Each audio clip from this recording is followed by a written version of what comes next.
ಎಲ್ಲ ನನ್ನ ಮುದ್ದು ವಿದ್ಯಾರ್ಥಿಗಳಿಗೆ ರ್ಯಾಂಕರ್ ಸ್ಟಡಿ ಸರ್ಕಲ್ಗೆ ಸ್ವಾಗತ. ಈ ವಿಡಿಯೋವನ್ನು ನೋಡಿದವರು ಲೈಕ್ ಮಾಡಿ ಮತ್ತು ಪ್ರಥಮ ಬಾರಿ ನಮ್ಮ ಚಾನಲ್ಗೆ ಬಂದಿದ್ದಲ್ಲಿ ಹೆಚ್ಚಿನ ವಿಡಿಯೋಗಳಿಗೆ ಸಬ್ಸ್ಕ್ರೈಬ್ ಮಾಡ್ಕೊಳ್ಳಿ ಅಂತ ಹೇಳ್ತಾ, ನಾವು ಹಿಂದಿನ ವಿಡಿಯೋದಲ್ಲಿ ವ್ಯವಹಾರ ಅಧ್ಯಯನದಲ್ಲಿ PUC ಸೆಕೆಂಡ್ ಇಯರಲ್ಲಿ ಬರ್ತಕ್ಕಂಥ ವ್ಯವಹಾರ ಅಧ್ಯಯನದಲ್ಲಿ ಬರ್ತಕ್ಕಂಥ ಪ್ರಥಮ 5 ಅಧ್ಯಾಯಗಳ ಬಗ್ಗೆ ಅಧ್ಯಾಯದಲ್ಲಿ ಬರ್ತಕ್ಕಂಥ ಪ್ರತಿಯೊಂದು ಪ್ರಶ್ನೋತ್ತರಗಳನ್ನು ನೋಡ್ಕೊಂಡು ಹೋಗಿದ್ದೇವೆ. ಇವಾಗ ನಾವು ಮುಂದಿನ 5 ಅಧ್ಯಾಯದಲ್ಲಿ ಬರ್ತಕ್ಕಂಥ ಪ್ರಶ್ನೋತ್ತರಗಳನ್ನು ನೋಡ್ಕೊಂಡು ಹೋಗೋಣ. ಇದರಲ್ಲಿ 6ನೇ ಅಧ್ಯಾಯ ಯಾವುದಂದರೆ ಸಿಬ್ಬಂದಿ ನಿರ್ವಹಣೆ ಅಂತ ಆಗುತ್ತೆ. ಇದರಲ್ಲಿ ಬರ್ತಕ್ಕಂಥ 1 ಅಂಕದ ಪ್ರಶ್ನೋತ್ತರಗಳನ್ನು ನೋಡ್ಕೊಂಡು ಹೋಗೋಣ. ಈ ಪ್ರಶ್ನೋತ್ತರಗಳನ್ನು ನೋಡ್ಕೋಕ್ಕಿಂತ ಮುಂಚೆ ನೀವು ಕೊನೆವರೆಗೂ ವಿಡಿಯೋಗಳನ್ನ ನೋಡ್ಕೊಳ್ಳಿ. ಯಾಕಂದರೆ ಹಿಂದೆ ಇರ್ತಕ್ಕಂಥ ವಿಡಿಯೋನ ನೋಡಿಲ್ಲ ಅಂದರೆ ಅದರಲ್ಲಿ ಹೋಗ್ಬಿಟ್ಟು ನೋಡಿ. ಅದರಿಂದ ಇಲ್ಲ ಅಂದರೂ ಮಿನಿಮಮ್ ಆಗಿ 50ಕ್ಕಿಂತ ಜಾಸ್ತಿ ಅಂಕಗಳು ಬರುವಂಥ ಚಾನ್ಸಸ್ ಜಾಸ್ತಿ ಇದೆ.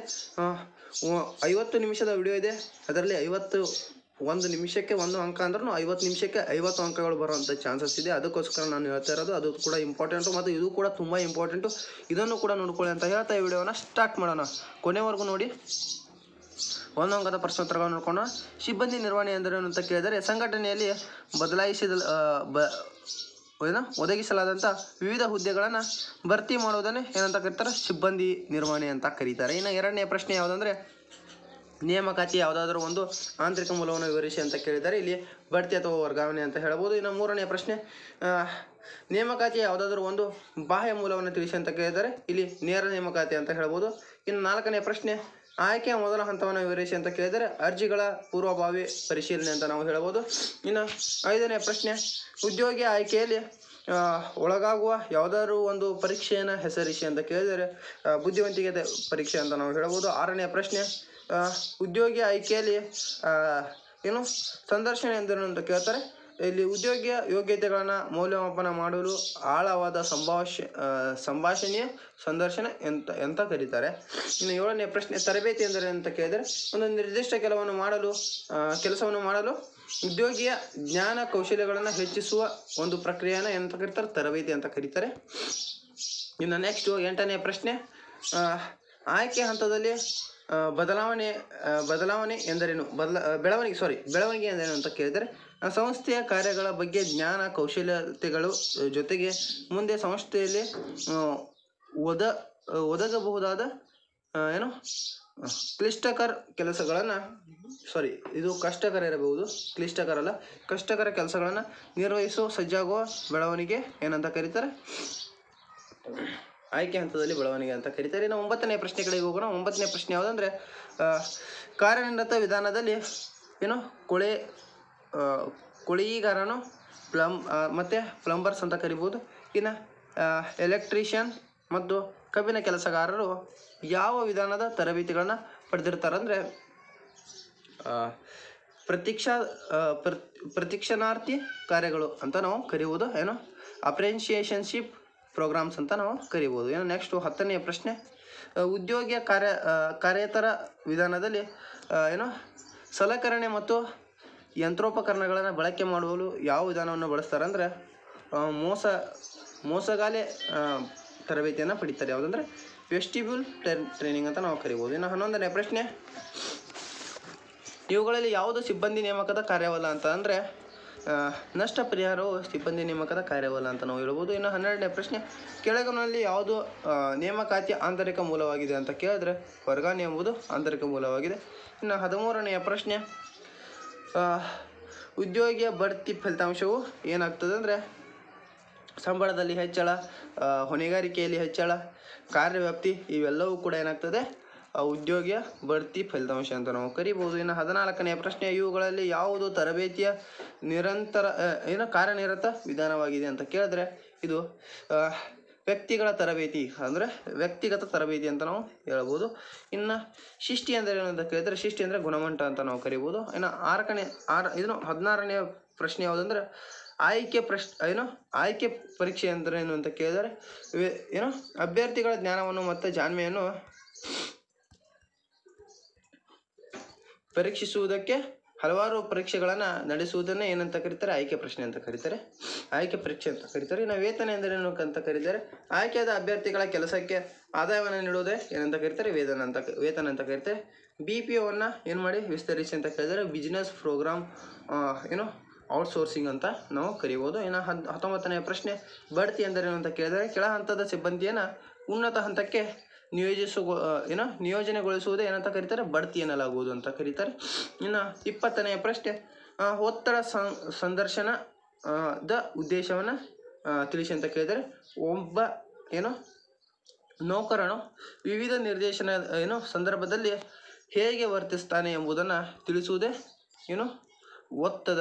ಒತ್ತಡ ಸಂದರ್ಶನ ಉದ್ದೇಶ ಅಂತ ನಾವು ಕರೀಬೋದು. ಇನ್ನು 2 ಅಂಕದ ಪ್ರಶ್ನೋತ್ತರಗಳನ್ನು ನೋಡ್ಕೊಂಡು ಹೋಗೋಣ. ಅದರಲ್ಲಿ ಪ್ರಥಮ ಪ್ರಶ್ನೆ, ಕೊನೆಯವರೆಗೂ ವಿಡಿಯೋನ ನೋಡಿ ಅಂತ ಹೇಳ್ತಾ 2 ಅಂಕದ ಪ್ರಶ್ನೋತ್ತರಗಳ ಕಡೆ ಹೋಗೋಣ. ಇದರಲ್ಲಿ 1ನೇ ಪ್ರಶ್ನೆ, ಸಿಬ್ಬಂದಿ ನಿರ್ವಹಣೆಯು ಏಕೆ ಶ್ರೇಣಿ ಮತ್ತು ಸಿಬ್ಬಂದಿ ಚಟುವಟಿಕೆಗಳ ಎರಡಕ್ಕೂ ಸಂಬಂಧಿಸಿದಾಗಿದೆ ಯಾಕೆ ಅಂತ ಕೇಳಿದ್ರೆ, ಅದಕ್ಕೆ ಉತ್ತರ, ಸಿಬ್ಬಂದಿ ನಿರ್ವಹಣೆಯ ಕಾರ್ಯವನ್ನು ಎಲ್ಲ ವ್ಯವಸ್ಥಾಪಕರು ಸೇರಿ ನಿರ್ವಹಿಸುವುದರಿಂದ ಒಂದು ಶ್ರೇಣಿ ಚಟುವಟಿಕೆಯಾಗಿದೆ. ಇಷ್ಟೇ ಅಲ್ಲದೆ ಸಿಬ್ಬಂದಿ ನಿರ್ವಹಣೆಗೆ ಸಂಬಂಧಿಸಿದಂತೆ ಮಾನವ ಸಂಪನ್ಮೂಲ ಇಲಾಖೆಯು ಕಾಲಕಾಲಕ್ಕೆ ಸೂಕ್ತ ಸಲಹೆ ಮಾರ್ಗದರ್ಶನವನ್ನು ಮಾಡುವುದರಿಂದ ಇದು ಸಿಬ್ಬಂದಿ ಚಟುವಟಿಕೆಯೂ ಆಗಿದೆ ಅಂತ ನಾವು ಹೇಳಬಹುದು. ಇನ್ನು 2ನೇ ಪ್ರಶ್ನೆ, ಸಿಬ್ಬಂದಿಯ ನೇಮಕಾತಿ, ಆಯ್ಕೆ, ತರಬೇತಿಯ ಮೇಲೆ ಪ್ರಭಾವ ಬೀರುವ ಯಾವುದಾದ್ರೂ 2 ಅಂಶಗಳನ್ನು ತಿಳಿಸಿ ಅಂತ ಹೇಳಿದರೆ, ಇಲ್ಲಿ ಸಂಸ್ಥೆಯ ಗಾತ್ರ ಮತ್ತು ನೇಮಕಾತಿಯ ನೀತಿ ಅಂತ ನಾವು ಹೇಳ್ಬೋದು. ಇನ್ನು 3ನೇ ಪ್ರಶ್ನೆ, ಸಿಬ್ಬಂದಿಯ ನೇಮಕಾತಿ ಎಂದರೇನು ಅಂತ ಕೇಳಿದ್ರೆ, ನೇಮಕಾತಿಯ ಉದ್ದೇಶ ಅಥವಾ ಕಾರ್ಯಕ್ಕಾಗಿ ಸಂಭವನೀಯ ಅಭ್ಯರ್ಥಿಗಳನ್ನು ಹುಡುಕುವ ಪ್ರಕ್ರಿಯೆ ಆಗಿದೆ ಅಂತ ನಾವು ಹೇಳ್ಬೋದು. ಇನ್ನು 4ನೇ ಪ್ರಶ್ನೆ, ಸಿಬ್ಬಂದಿ ಆಯ್ಕೆ ಎಂದರೇನು ಅಂತ ಕೇಳ್ತಾರೆ, ಸಂಸ್ಥೆಯ ಖಾಲಿ ಹುದ್ದೆಗಳನ್ನು ಅಗತ್ಯತೆಗಳಿಗೆ ಅನುಗುಣವಾಗಿ ಸೂಕ್ತವಾದ ಅರ್ಹತೆಗಳನ್ನು ಹೊಂದಿರತಕ್ಕಂಥ ಅಭ್ಯರ್ಥಿಗಳನ್ನು ಆಯ್ಕೆ ಪರೀಕ್ಷೆ, ಸಂದರ್ಶನ ಇತ್ಯಾದಿ ಪ್ರಕ್ರಿಯೆಗಳ ಮೂಲಕ ಏನು ಮಾಡೋದು, ಆಯ್ಕೆ ಮಾಡಿಕೊಳ್ಳುವಂಥ ವಿಧಾನವನ್ನೇ ಸಿಬ್ಬಂದಿ ಆಯ್ಕೆ ವಿಧಾನ ಅಂತ ಕರೀತಾರೆ. ಇನ್ನು 5ನೇ ಪ್ರಶ್ನೆ, ಅನುಸ್ಥಾಪನೆ ಎಂದರೇನು ಅಂತ ಕೇಳಿದರೆ, ತಾವು ಆಯ್ಕೆಯಾಗಿರ್ತಕ್ಕಂಥ ಸ್ಥಾನ ಅಥವಾ ಹುದ್ದೆಯನ್ನು ಉದ್ಯೋಗಿಯು ಅಲಂಕರಿಸುವುದನ್ನೇ ಅನುಸ್ಥಾಪನೆ ಅಂತ ಕರೀತಾರೆ. ಇನ್ನು 6ನೇ ಪ್ರಶ್ನೆ, ಅಭಿಶಿಕ್ಷಣ ಎಂದರೇನು ಅಂತ ಕೇಳಿದರೆ, ಅಭಿಶಿಕ್ಷಣವೆಂದರೆ ಆಯ್ಕೆಯಾದ ನೌಕರನನ್ನು ಇತರ ನೌಕರರಿಗೆ ಉಪಚರಿಸುವುದು ಹಾಗೂ ಸಂಸ್ಥೆಯ ನೀತಿ ಅಥವಾ ನಿಯಮಗಳನ್ನು ತಿಳಿಸುವುದಾಗಿದೆ ಅಂತ ನಾವು ಹೇಳ್ಬೋದು. ಇನ್ನು 7ನೇ ಪ್ರಶ್ನೆ, ಸಿಬ್ಬಂದಿಯ ನೇಮಕಾತಿಯ ಆಂತರಿಕ ಮೂಲದಲ್ಲಿ ವರ್ಗಾವಣೆ ಎಂದರೇನು ಅಂತ ಕೇಳಿದ್ರೆ, ಉದ್ಯೋಗಿಯ ಜವಾಬ್ದಾರಿ ಮತ್ತು ದರ್ಜೆಯಲ್ಲಿ ಯಾವುದೇ ಬದಲಾವಣೆ ಇಲ್ಲದೆ ಒಂದು ಕೆಲಸದಿಂದ ಇನ್ನೊಂದು ಕೆಲಸಕ್ಕೆ, ಒಂದು ಇಲಾಖೆಯಿಂದ ಇನ್ನೊಂದಕ್ಕೆ ಸ್ಥಾನಪಲ್ಲಟಗೊಳಿಸುವುದನ್ನೇ ಆಂತರಿಕ ಮೂಲದಲ್ಲಿ ವರ್ಗಾವಣೆ ಅಂತ ನಾವು ಕರಿತೇವೆ. ಇನ್ನು 8ನೇ ಪ್ರಶ್ನೆ, ಸಂಸ್ಥೆಯಲ್ಲಿ ಉದ್ಯೋಗಿಗಳ ನೀಡುವ 2 ವಿಧವಾದ ನೇರ ವೇತನವನ್ನು ಹೆಸರಿಸಿ. ಅಂದರೆ ಸಂಬಳ ಅಂತ ಹೇಳ್ಬೋದು, ದಲ್ಲಾಳಿ ಅಂತ ಹೇಳ್ಬೋದು, ಬೋನಸ್ ಅಂತ ನಾವು ಕೂಡ ಹೇಳ್ಬೋದು. ಇನ್ನು 9ನೇ ಪ್ರಶ್ನೆ, ತರಬೇತಿ ಮತ್ತು ಅಭಿವೃದ್ಧಿಗಳ ನಡುವೆ ಇರತಕ್ಕಂಥ ವ್ಯತ್ಯಾಸಗಳನ್ನು ತಿಳಿಸಿ ಅಂತ ಹೇಳಿದ್ದಾರೆ. ಇಲ್ಲಿ ತರಬೇತಿ ಜ್ಞಾನ ಮತ್ತು ಕೌಶಲ್ಯಗಳನ್ನು ಹೆಚ್ಚಿಸ್ತದೆ. ಇನ್ನು ಅಭಿವೃದ್ಧಿ ಏನಂದರೆ ಇದು ಕಲಿಕೆ ಮತ್ತು ಬೆಳವಣಿಗೆಯ ಪ್ರಕ್ರಿಯೆಯಾಗಿದೆ. ಇನ್ನು ತರಬೇತಿ ಏನು ಮಾಡ್ತದೆ ಅಂದರೆ ಉದ್ಯೋಗ ಆಧಾರಿತ ಪ್ರಕ್ರಿಯೆಯಾಗಿದೆ ಮತ್ತು ಇದು ಅಭಿವೃದ್ಧಿ ಏನಂದರೆ ವೃತ್ತಿ ಜೀವನ ಆಧಾರಿತ ಪ್ರಕ್ರಿಯೆಯಾಗಿದೆ ಅಂತ ನಾವು ಹೇಳ್ಬೋದು. ಇನ್ನು 10ನೆಯ ಪ್ರಶ್ನೆ ಯಾವುದಂದರೆ, ಕಾರ್ಯ ಆವರ್ತನ ಎಂದರೇನು ಅಂತ ಕೇಳಿದರೆ, ಒಂದು ಇಲಾಖೆಯಿಂದ ಇನ್ನೊಂದು ಇಲಾಖೆಗೆ ಅಥವಾ ಒಂದು ಹುದ್ದೆಯಿಂದ ಇನ್ನೊಂದು ಹುದ್ದೆಗೆ ವರ್ಗಾಯಿಸುವುದನ್ನೇ ಕಾರ್ಯ ಆವರ್ತನ ಅಂತ ನಾವು ಕರೀಬೋದು.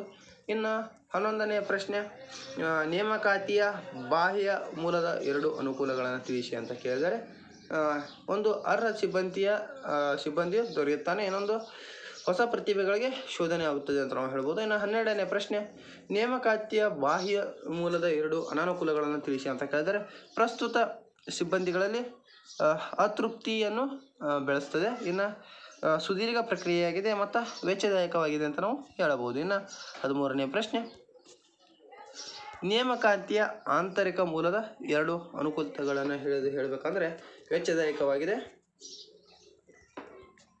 ಇನ್ನು ನೆಕ್ಸ್ಟು ಇದು ಏನು ಮಾಡ್ತದೆ ಅಂದರೆ ನೌಕರಿಗಳಿಗೆ ನಿರ್ವಹಣೆಯನ್ನು ಸುಧಾರಿಸಲು ಪ್ರೇರಣೆಯನ್ನು ನೀಡುತ್ತದೆ ಅಂತ ನಾವು ಹೇಳ್ಬೋದು. ಇನ್ನು 14ನೇ ಪ್ರಶ್ನೆ, ನೇಮಕಾತಿಯ ಆಂತರಿಕ ಮೂಲದ 2 ಅನಾನುಕೂಲತೆಗಳನ್ನು ತಿಳಿಸಿ ಅಂತ ಕೇಳಿದ್ದಾರೆ. ಇನ್ನು ಹೊಸ ಪ್ರತಿಭೆಗಳು ಲಭ್ಯತೆಯನ್ನು ಮುಕ್ತಗೊಳಿಸ್ತದೆ. ಇನ್ನು ಏನು ಮಾಡ್ತದೆ ಅಂದರೆ ಉದ್ಯೋಗಗಳಲ್ಲಿ ಸ್ಪರ್ಧಾತ್ಮಕ ಮನೋಭಾವನೆಯನ್ನು ಕಡಿಮೆ ಮಾಡ್ತದೆ ಅಂತ ನಾವು ಹೇಳ್ಬೋದು. ಇನ್ನು 15ನೇ ಪ್ರಶ್ನೆ, ಮಾನವ ಶಕ್ತಿ ಯೋಜನೆ ಎಂದರೇನು ಅಂತ ಕೇಳಿದರೆ, ಇನ್ನು ಪ್ರಮಾಣಾತ್ಮಕ ಮತ್ತು ಗುಣಾತ್ಮಕ ಮಾನವ ಸಂಪನ್ಮೂಲವನ್ನು ಗುರುತಿಸಿ ಅರ್ಹ ಕೆಲಸಕ್ಕೆ ಅರ್ಹ ವ್ಯಕ್ತಿಯನ್ನು ನೇಮಿಸುವುದೇ ಇದಾಗಿದೆ ಅಂತ ಹೇಳ್ಬೋದು. ಇನ್ನು 16ನೇ ಪ್ರಶ್ನೆ, ಅನುಸ್ಥಾಪನೆ ಅಥವಾ ಅಭಿಶಿಕ್ಷಣ ಎಂದರೇನು ಅಂತ ಕೇಳಿದರೆ, ಹೊಸದಾಗಿ ಆಯ್ಕೆಯಾದ ಅಭ್ಯರ್ಥಿಗಳಿಗೆ ಸಂಸ್ಥೆಯ ವಾತಾವರಣ ಮತ್ತು ಕೆಲಸದ ವಾತಾವರಣದ ಬಗ್ಗೆ ಪರಿಚಯ ಕೊಡುವುದನ್ನು ಏನಂತ ಕರೀತಾರೆ? ಅನುಸ್ಥಾಪನೆ ಅಂತ ಕರೀತಾರೆ. ಇನ್ನು 17ನೇ ಪ್ರಶ್ನೆ, ಸ್ಥಳ ನಿಯೋಜನೆ ಎಂದರೇನು ಕೇಳಿದರೆ ಆಯ್ಕೆಯಾದ ಅಭ್ಯರ್ಥಿಯನ್ನು ಸೂಕ್ತ ಸ್ಥಳಗಳಿಗೆ ನಿಯೋಜನೆಯನ್ನು ಮಾಡುವುದಕ್ಕೆ ಸ್ಥಳ ನಿಯೋಜನೆ ಎನ್ನುತ್ತಾರೆ. ಇನ್ನು 18ನೆಯ ಪ್ರಶ್ನೆ, ಅರ್ಜಿಗಳ ಪೂರ್ವಭಾವಿ ಪರಿಶೀಲನೆ ಅಗತ್ಯವೇನು ಅಂತ ಕೇಳಿದ್ರೆ ಕನಿಷ್ಠ ಅರ್ಹತೆ ಇಲ್ಲದೆ ಅಭ್ಯರ್ಥಿಗಳನ್ನು ತಿರಸ್ಕರಿಸುವ ಉದ್ದೇಶವಿರುತ್ತದೆ ಅಂತ ನಾವು ಹೇಳ್ಬೋದು. ಇನ್ನು 4 ಅಂಕದ ಪ್ರಶ್ನೆಗಳನ್ನು ನೋಡ್ಕೊಂಡು ಹೋಗೋಣ. ಇದರಲ್ಲಿ ಪ್ರಥಮ ಪ್ರಶ್ನೆ ಕೊನೆಯವರೆಗೂ ಈ ವಿಡಿಯೋನ ನೋಡಿ, ಯಾಕಂದರೆ ವಿಡಿಯೋನ ನೋಡೋದ್ರ ಮುಖಾಂತರ ನಿಮಗೆ ಕಂಪಲ್ಸರಿಯಾಗಿ 100ಕ್ಕೆ 100 ಅಂಕಗಳಂತ ಪಡೆಯುವಂಥ ಪ್ರಶ್ನೆಗಳು ಇವಾಗಿವೆ. 100ಕ್ಕೆ 100 ಅಂಕಗಳನ್ನು ಕಂಪಲ್ಸರಿಯಾಗಿ ಪಡೆದರೆ ಇವುಗಳನ್ನು ಅಧ್ಯಯನ ಮಾಡ್ಕೊಂಡು ಹೋದರೆ ಸಾಕು ಅಂತ ಹೇಳ್ತಾ, ಸಿಬ್ಬಂದಿ ಆಯ್ಕೆಯಲ್ಲಿ ಬಳಸಲಾಗುವ 4 ವಿಧದ ಪರೀಕ್ಷೆಗಳನ್ನು ವಿವರಿಸಿ ಅಂತ ಕೇಳಿದ್ರೆ, ಒಂದು ಬುದ್ಧಿವಂತಿಕೆಯ ಪರೀಕ್ಷೆಗಳು, ಯೋಗ್ಯತಾ ಪರೀಕ್ಷೆಗಳು, ವ್ಯಕ್ತಿತ್ವದ ಪರೀಕ್ಷೆಗಳು, ವೃತ್ತಿಜ್ಞಾನದ ಪರೀಕ್ಷೆಗಳು ಅಂತ ನಾವು ಹೇಳ್ಬೋದು. ಇನ್ನು 2ನೇ ಪ್ರಶ್ನೆ, ನೇಮಕಾತಿಯ ಆಂತರಿಕ ಮೂಲಗಳನ್ನು ವಿವರಿಸಿ ಅಂತ ಹೇಳಿದ್ರೆ ಭರ್ತಿ ಮತ್ತು ವರ್ಗಾವಣೆ ಅಂತ ನಾವು ಹೇಳ್ಬೋದು. ಇವುಗಳನ್ನು ನೀವೇನು ಮಾಡಬೇಕು, ಸ್ವಲ್ಪ ವಿವರಣೆ ಮಾಡಬೇಕು ಅಂತ ನಾವು ಹೇಳ್ತೇನೆ. ಇನ್ನು 3ನೇ ಪ್ರಶ್ನೆ, ಉದ್ಯೋಗ ತರಬೇತಿ ಮತ್ತು ಅಭಿವೃದ್ಧಿಯು ಸಂಸ್ಥೆಗೆ ಅನುಕೂಲವಾಗಿದೆ ಎಂಬುದನ್ನು ತಿಳಿಸಿ ಅಂತ ಹೇಳಿದ್ದಾರೆ. ಇಲ್ಲಿ 1ನೇ ಪಾಯಿಂಟ್ ಯಾವುದಂದರೆ, ತರಬೇತಿಯು ಮುನ್ನುಗ್ಗುವ ಮತ್ತು ಪ್ರಯೋಗ ಮಾಡುವ ವಿಧಾನಗಳಿಂದ ಪರಿಶ್ರಮ ಮತ್ತು ಹಣದ ಪೋಲಾಗುವಿಕೆಯನ್ನು ತಡೆಯುತ್ತದೆ.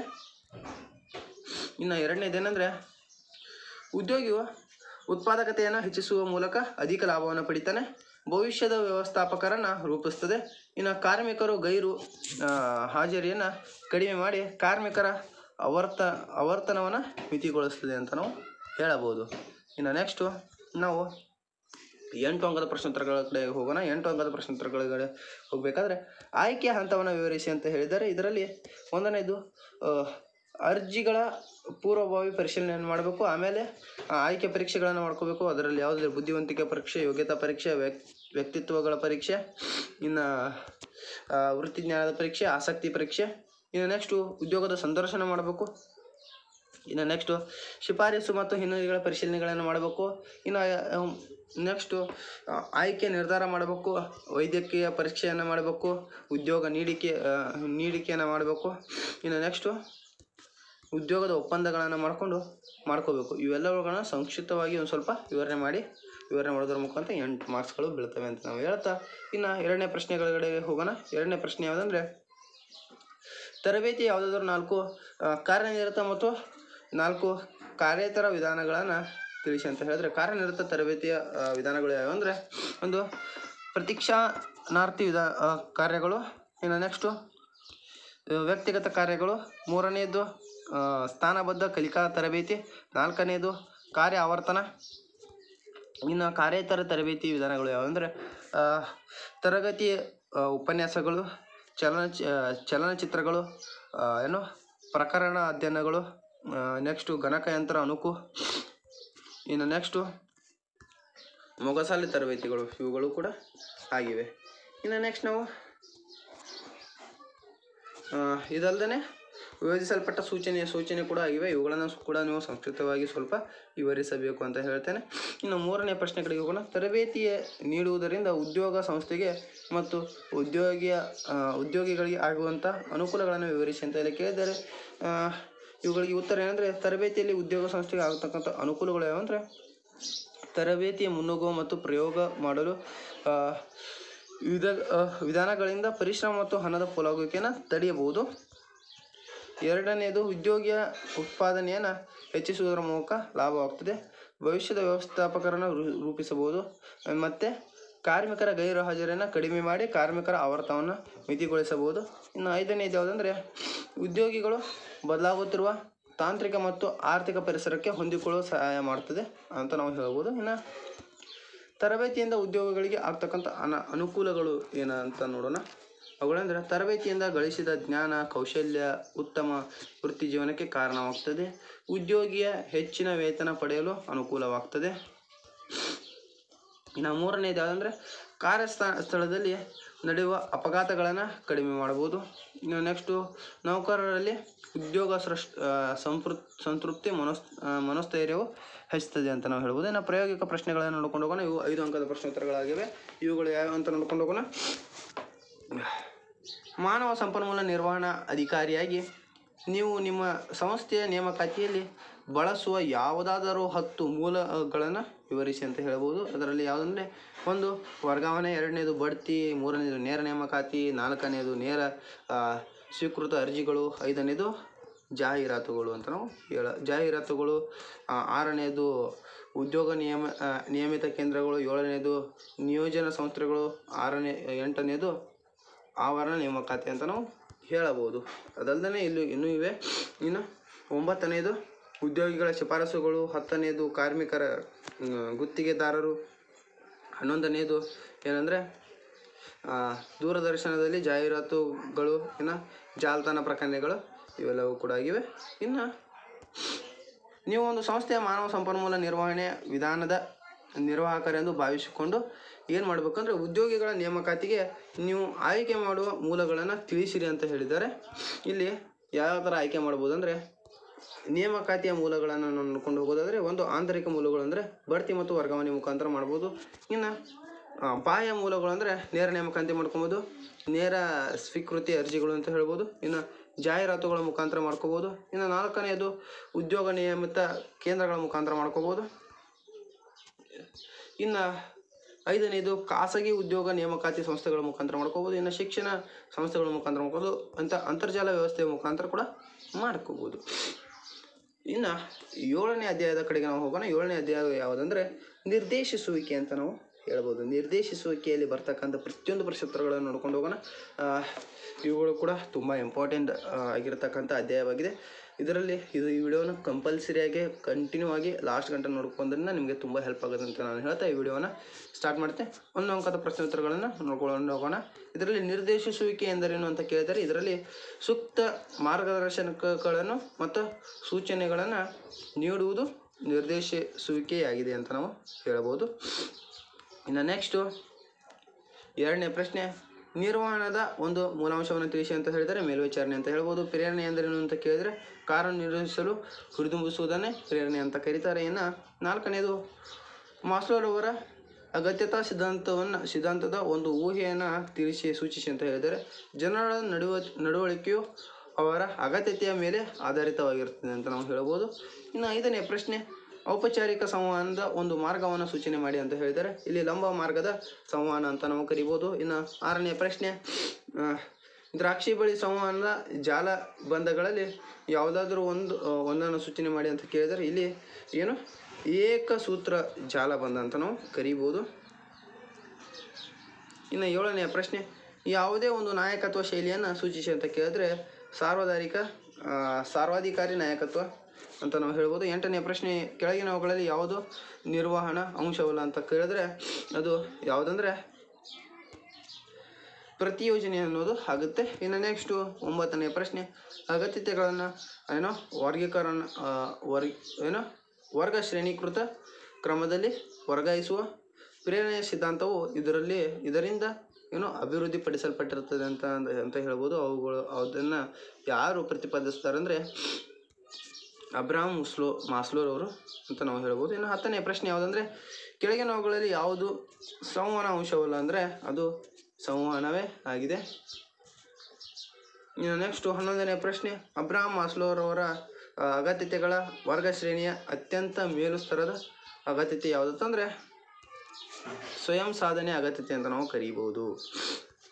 ಇನ್ನು ನೆಕ್ಸ್ಟು ನಾವು ದ್ರಾಕ್ಷಿ ಬಳ್ಳಿಯು ಏನಾಗ್ತದೆ ಅನೌಪಚಾರಿಕ ಸಂವಹನೆ ಅಂತ ನಾವು ಕರಿಬೋದು. ಇನ್ನು ನೆಕ್ಸ್ಟು 13ನೇ ಪ್ರಶ್ನೆ, ಅಂತಸ್ತು ಎಂಬುದು ಕೆಳಕಾಣಿಸಿದ ಯಾವುದರ ಆಚರಣೆಯ ವಿಧದಲ್ಲಿ ಬರ್ತದೆ ಅಂದರೆ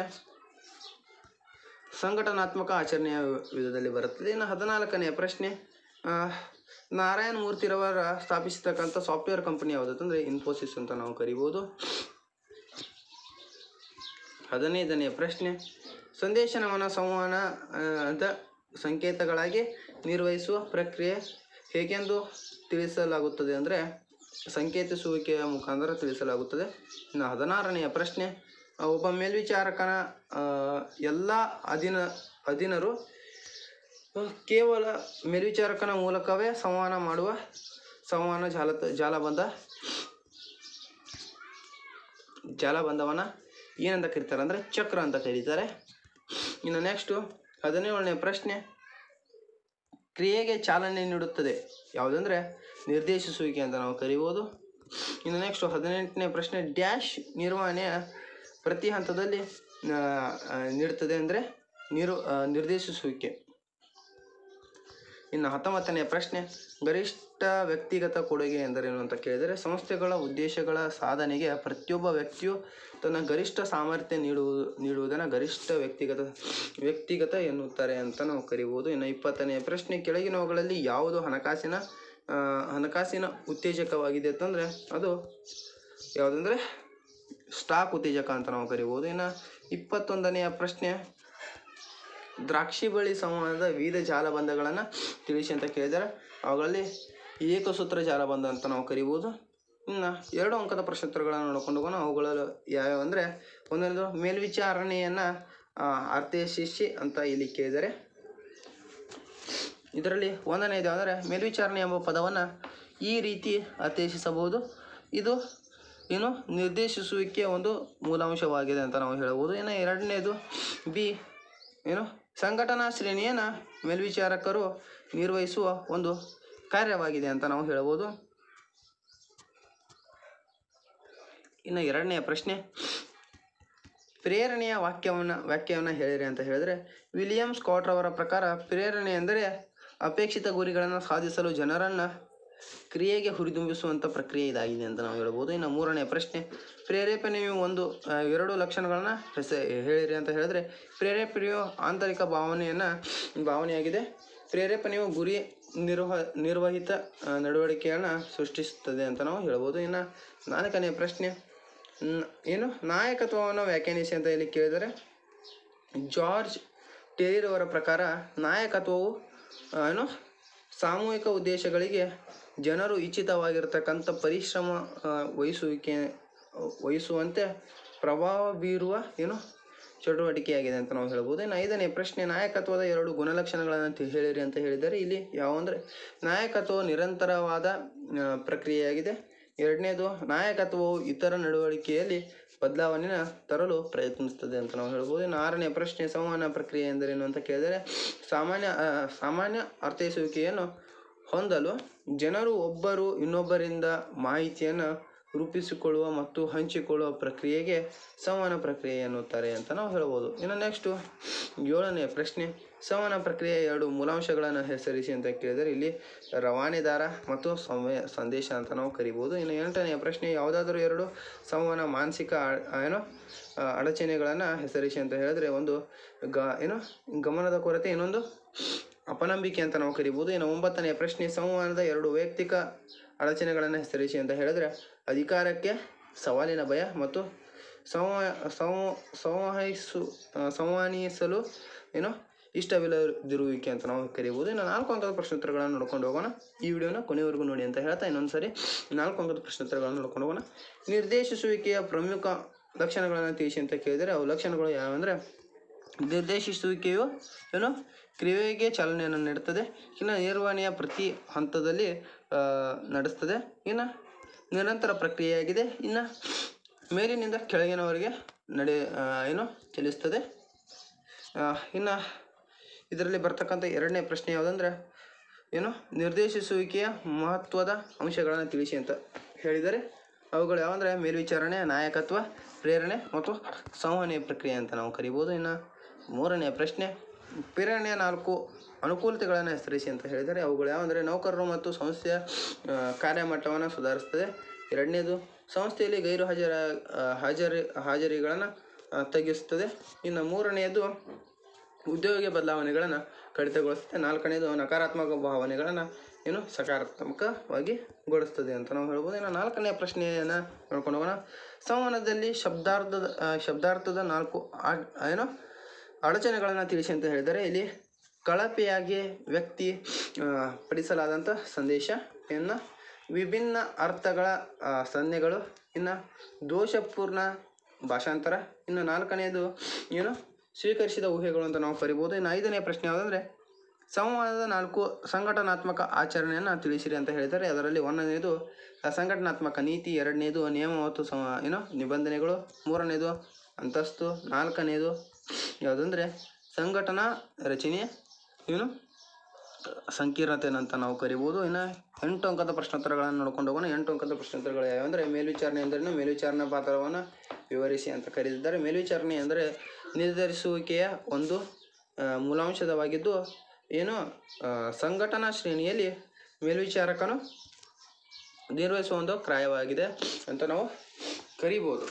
ಇನ್ನು ಮೇಲ್ವಿಚಾರಕನ ಪಾತ್ರವನ್ನು ತಿಳಿಸಿ ಅಂತ ಹೇಳಿದ್ರೆ ಇದನ್ನು ನಾವು ಹೇಳ್ಕೊಂಡು ಹೋಗಬೇಕಾದ್ರೆ ಮೇಲ್ವಿಚಾರಕನ ಪಾತ್ರಗಳು ಯಾವಂದರೆ ಕಾರ್ಮಿಕರೊಂದಿಗೆ ದೈನಂದಿನ ಸಂಪರ್ಕ ಮತ್ತು ಸ್ನೇಹ ಸಂಬಂಧವನ್ನು ಇಟ್ಟುಕೊಂಡಿರಬೇಕು. ನೌಕರರ ಮತ್ತು ವ್ಯವಸ್ಥಾಪನೆಯ ನಡುವೆ ಕೊಂಡಿಯಂತೆ ಕೆಲಸ ನಿರ್ವಹಿಸಬೇಕು.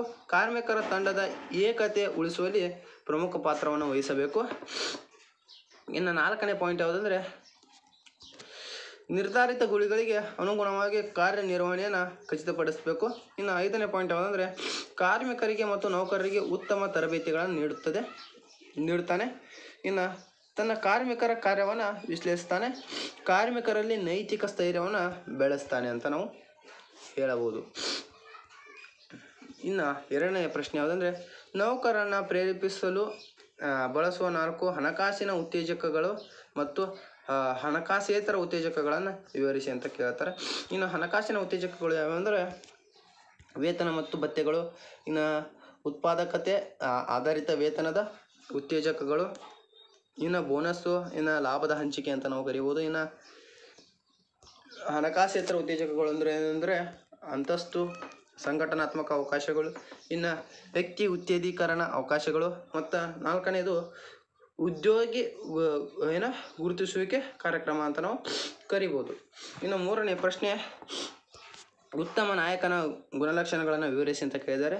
ಉತ್ತಮ ನಾಯಕನ ಗುಣಲಕ್ಷಣಗಳು ಯಾವಂದರೆ ಭೌತಿಕ ಗುಣಗಳು, ಜ್ಞಾನ, ಪ್ರಾಮಾಣಿಕತೆ, ಮುಂತೊಡಗುವಿಕೆ. 5ನೇದು ಸಂವಹನ ಕೌಶಲ್ಯ, ಪ್ರೇರಣಾ ಕೌಶಲ್ಯ, ಆತ್ಮವಿಶ್ವಾಸ, ನಿರ್ಣಯ ಕ್ಷಮತೆ ಮತ್ತು ಸಾಮಾಜಿಕ ಕೌಶಲ್ಯಗಳು ಅಂತ ನಾವು ಕರಿಬೋದು. ಇನ್ನು 4ನೇ ಪ್ರಶ್ನೆ ಯಾವುದಂದರೆ ಸಂವಹನವನ್ನು ಪರಿಣಾಮಕಾರಿಯಾಗಿಸಲು ಅನುಸರಿಸುವ ಅಂಶಗಳನ್ನು ಸೂಚಿಸಿ ಅಂತ ಕರೆದಿದ್ದಾರೆ. ಅವುಗಳು ಯಾವುವಂದರೆ ಸಂವಹನವು ಮೊದಲು ಕಲ್ಪನೆಗಳನ್ನು ಸ್ವೀಕರಿಸುವುದು,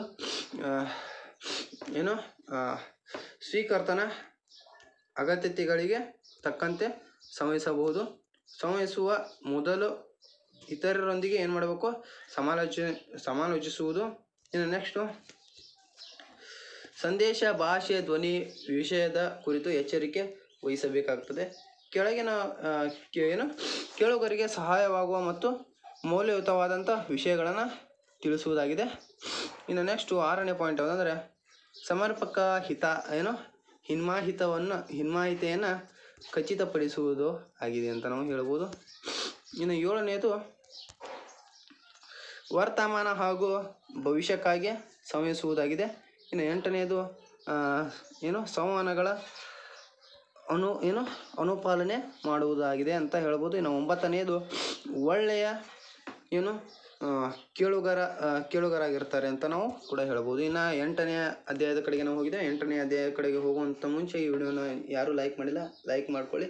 ಮತ್ತು ಈ ವಿಡಿಯೋನ ಕೊನೆವರೆಗೂ ನೋಡಿ ಅಂತ ಹೇಳ್ತಾ ಈ ವಿಡಿಯೋನ ಸ್ಟಾರ್ಟ್ ಮಾಡೋಣ. ಮತ್ತು 1 ಅಂಕದ ಪ್ರಶ್ನೋತ್ತರಗಳನ್ನು ನೋಡ್ಕೊಂಡು ಹೋಗೋಣ. ಇದರಲ್ಲಿ 1ನೇದು ಯಾವುದಂದರೆ ನಿಯಂತ್ರಿಸುವಿಕೆ ಎಂದರೇನು ಅಂತ ಕೇಳಿದರೆ ನಿಯಂತ್ರಿಸುವಿಕೆ ಅಂದರೆ ಸಂಘಟನೆಯ ಕಾರ್ಯಚಟುವಟಿಕೆಗಳನ್ನು ಯೋಜನೆಗೊಳಿಸುವುದರ ಅನುಗುಣವಾಗಿ ನಡೆಸಲಾಗುವುದು ಏನಂತ ಕರೀತಾರೆ. ಇದನ್ನು ಖಚಿತಪಡಿಸಿಕೊಳ್ಳುವುದು ಆಗಿದೆ ಅಂತ ನಾವು ಕರಿಬೋದು. ಇನ್ನು 2ನೇ ಪ್ರಶ್ನೆ ನಿಯಂತ್ರಿಸುವ ಪ್ರಕ್ರಿಯೆಯಲ್ಲಿ ಶಿಷ್ಟ ಎಂದರೇನು ಅಂತ ಕೇಳಿದರೆ ಶಿಷ್ಟ ಅಂದರೆ ಶಿಷ್ಟಗಳ ನೈಜ ಕಾರ್ಯನಿರ್ವಹಣೆಯನ್ನು ಅಳೆಯುವ ಪ್ರಮಾಣ ಅಂತ ನಾವು ಕರಿಬೋದು. ಇನ್ನು PRT ಅನ್ನು ವಿಸ್ತರಣೆ ಮಾಡಿ ಅಂತ ಕೇಳಿದ್ರೆ program evaluation and review technique ಅಂತ ಕರಿಬೋದು. ಇದಕ್ಕೆ ಅರ್ಥ ಇದರದ್ದು ಕನ್ನಡದ ವಿಸ್ತರಣೆ ಯಾವುದಂದರೆ ಕಾರ್ಯಕ್ರಮ ಮೌಲ್ಯಮಾಪನ ಮತ್ತು ವಿಮರ್ಶಾ ವಿಧಾನ ತಂತ್ರ ಅಂತ ನಾವು ಕರಿಬೋದು. ಇನ್ನು CPM ಅನ್ನು ವಿಸ್ತರಣೆ ಮಾಡಿ ಅಂತ ಕೇಳ್ತಾರೆ ಕ್ರಿಟಿಕಲ್ ಪಾತ್ ಮೆಥಡ್ ಅಂತಂದರೆ ನಿರ್ವಹಣಾ ಪದ್ಧತಿ ಅಂತ ನಾವು ಕರಿಬೋದು. ಇನ್ನು ನೆಕ್ಸ್ಟು EMIS ಅನ್ನು ವಿಸ್ತರಣೆ ಮಾಡಿ ಅಂತ ಕೇಳಿದರೆ ಮ್ಯಾನೇಜ್ಮೆಂಟ್ ಇನ್ಫಾರ್ಮೇಷನ್ ಸಿಸ್ಟಮ್ ಅಂತ ಕರಿಬೋದು. ಇದನ್ನು ನಿರ್ವಹಣಾ ಮಾಹಿತಿ ಪದ್ಧತಿ ಅಂತಲೂ ಕೂಡ ಕರಿಬೋದು. ಇನ್ನು 6ನೇ ಪ್ರಶ್ನೆ, ಫಲಿತಾಂಶದ ವಿಶ್ಲೇಷಣೆ ಎಂದರೇನು ಅಂತ ಕೇಳಿದರೆ ಅನುಪಾತಗಳ ವಿಶ್ಲೇಷಣೆ ಎಂದರೇನು ಅಂತ ಕೇಳಿದರೆ ಅನುಪಾತಗಳ ಲೆಕ್ಕಾಚಾರದ ಮೂಲಕ ಹಣಕಾಸಿನ ತಥ್ಯಗಳನ್ನು ವಿಶ್ಲೇಷಿಸುವುದು ಆಗಿದೆ ಅಂತ ನಾವು ಕೇಳಬಹುದು. ಇನ್ನು 7ನೇ ಪ್ರಶ್ನೆ, ಸಂಘಟನೆಯ ನಿಯಂತ್ರಣ ಕಾರ್ಯವು ಭವಿಷ್ಯ ಮತ್ತು ಗತಿಗಳನ್ನು ನೋಡಿಕೊಳ್ಳುವುದಾಗಿದೆ ಅಂತ ಆಗುತ್ತೆ. ಇನ್ನು 8ನೇ ಪ್ರಶ್ನೆ, ನಿರ್ವಹಣಾ ಪರಿಶೋಧನೆಯ ಡ್ಯಾಶ್ ಮೇಲೆ ನಿಗಾ ವಹಿಸುವ ತಂತ್ರಿಯಾಗಿದೆ ಅಂದರೆ ಕಂಪನಿಗಳ ನಿರ್ವಹಣೆಯ ಮೇಲೆ.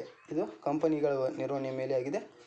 ಇನ್ನು 9ನೇ ಪ್ರಶ್ನೆ, ಬಜೆಟ್ ಆಧಾರಿತ ನಿಯಂತ್ರಣಕ್ಕೆ ಸಿದ್ಧಪಡಿಸ್ತಕ್ಕಂಥ ಸಿದ್ಧಪಡಿಸಲು ಅವಶ್ಯಕತೆ ಇದೆ ಅಂದರೆ ಅದು ಯಾವುದಂದರೆ ಮುಂಗಡು ಪತ್ರ ಅಂತ ನಾವು ಕರಿಬೋದು. ಇನ್ನು ನೆಕ್ಸ್ಟು 10ನೇ ಪ್ರಶ್ನೆ ಯಾವುದಂದರೆ ಹೊಣೆಗಾರಿಕೆಯ ಉತ್ತರದಾಯಿತ್ವಕ್ಕೆ ಕೆಳಗಂಡ ಯಾವುದು ಅನ್ವಯಿಸುವುದಿಲ್ಲ. ಅದು ಯಾವುದಂದರೆ ಲೆಕ್ಕಪತ್ರ ಕೇಂದ್ರ ಅಂತ ನಾವು ಕರಿಬೋದು. ಇನ್ನು 2 ಅಂಕದ ಪ್ರಶ್ನೋತ್ತರಗಳನ್ನು ನೋಡ್ಕೊಂಡು ಹೋಗೋಣ. ಈ ವಿಡಿಯೋನ ಲೈಕ್ ಮಾಡಿ ಮತ್ತು ಕೊನೆಯವರೆಗೂ ನೋಡಿ ಅಂತ ಹೇಳ್ತಾ 2 ಅಂಕದ ಪ್ರಶ್ನೋತ್ತರಗಳನ್ನು ನೋಡ್ಕೊಂಡು ಹೋಗೋಣ. ನಿರ್ವಹಣಾತ್ಮಕ ನಿಯಂತ್ರಣಕ್ಕೆ ವ್ಯಾಖ್ಯೆ ನೀಡಿ ಅಂತ ಕೇಳಿದರೆ ಅದು ಯಾವುದಂದರೆ ಕೋನ್ಸ್ ಮತ್ತು ಡೊನೆಲ್ರವರ ಪ್ರಕಾರ ನಿರ್ವಹಣಾತ್ಮಕ ನಿಯಂತ್ರಣವು ಯೋಜನೆಗಳಿಗೆ ಅನುಸಾರವಾಗಿ ಉದ್ದೇಶಗಳನ್ನು ಸಾಧಿಸುವುದನ್ನು ಖಾತರಿಪಡಿಸುವುದು ಮತ್ತು ಶಿಷ್ಟಗಳ ಎದುರು ಸಾಧನೆಯನ್ನು ಅಳೆಯುವುದು ಮತ್ತು ವ್ಯತ್ಯಾಸಗಳನ್ನು ಸರಿಪಡಿಸುವುದನ್ನು ಸೂಚಿಸುತ್ತದೆ ಅಂತ ನಾವು ಹೇಳ್ಬೋದು. ಇನ್ನು 2ನೇ ಪ್ರಶ್ನೆ, ಯಾವುದಾದರೂ ನಿರ್ವಹಣಾತ್ಮಕ ನಿಯಂತ್ರಣದ 2 ಸಾಂಪ್ರದಾಯಿಕ ತತ್ವಗಳನ್ನು ತಿಳಿಸಿ ಅಂತ ಕೇಳಿದರೆ ಅವುಗಳಲ್ಲಿ 1ನೇದು ವೈಯಕ್ತಿಕ ಅವಲೋಕನ ಮತ್ತು 2ನೇದು ಅಂಕಿಅಂಶಗಳ ವರದಿಗಳು ಅಂತ ನಾವು ಕೇಳಬಹುದು. ಇನ್ನು 3ನೇ ಪ್ರಶ್ನೆ, ನಿರ್ವಹಣಾತ್ಮಕ ನಿಯಂತ್ರಣದ 2 ಆಧುನಿಕ ತಂತ್ರಗಳನ್ನು ತಿಳಿಸಿ ಅಂತ ಕೇಳಿದರೆ ಅದರಲ್ಲಿ ಹೂಡಿಕೆ ಮೇಲಿನ ಪ್ರತಿಫಲ ಮತ್ತು ಯಾವುದಂದರೆ ಅನುಪಾತದ ವಿಶ್ಲೇಷಣೆಗಳು ಅಂತ ನಾವು ಕರೆಯಬಹುದು. ಇನ್ನು 4ನೇ ಪ್ರಶ್ನೆ, ಸಮವೇತ ಮತ್ತು ಸಮಸ್ಥಿತಿ ವಿಶ್ಲೇಷಣೆ ಎಂದರೇನು ಅಂತ ಕೇಳಿದರೆ ಲಾಭವೂ ಅಲ್ಲ ನಷ್ಟವೂ ಅಲ್ಲ ಮಾರಾಟದ ಪರಿಮಾಣ ಗಾತ್ರವನ್ನು ಸಮಚ್ಛೇದ ಬಿಂದು ಅಂತ ಕರೀತಾರೆ. ಇನ್ನು 5ನೇ ಪ್ರಶ್ನೆ, ಬಜೆಟ್ ಆಧಾರಿತ ನಿಯಂತ್ರಣ ಎಂದರೇನು ಅಂದರೆ ಬಜೆಟ್ ಆಧಾರಿತ ನಿಯಂತ್ರಣವು ನಿರ್ವಹಣಾತ್ಮಕ ನಿಯಂತ್ರಣದ ಒಂದು ತಂತ್ರಜ್ಞಾನವಾಗಿದ್ದು ಇದರಲ್ಲಿ ಎಲ್ಲ ಕಾರ್ಯಗಳನ್ನು ಬಜೆಟ್ಗಳ ರೂಪದಲ್ಲಿ ಪೂರ್ವಭಾವಿಯಾಗಿ ಯೋಜಿಸಲಾಗುತ್ತದೆ ಮತ್ತು ನೈಜ ಫಲಿತಾಂಶವನ್ನು ಬಜೆಟ್ ಆಧಾರಿತ ಶಿಷ್ಟಗಳಿಗೆ ಹೋಲಿಸಲಾಗುತ್ತದೆ ಅಂತ ನಾವು ಹೇಳ್ಬೋದು. ಇನ್ನು 6ನೇ ಪ್ರಶ್ನೆ, ಹೊಣೆಗಾರಿಕೆ ಉತ್ತರದಾಯಿತ್ವ ಮತ್ತು ಲೆಕ್ಕಪತ್ರ ನಿರ್ವಹಿಸುವಿಕೆ ಎಂದರೇನು ಅಂತ ಇಲ್ಲಿ ಕೇಳಿದರೆ ಇದಕ್ಕೆ ಉತ್ತರಗಳನ್ನು ನೋಡ್ಕೊಂಡು ಹೋಗೋಣ.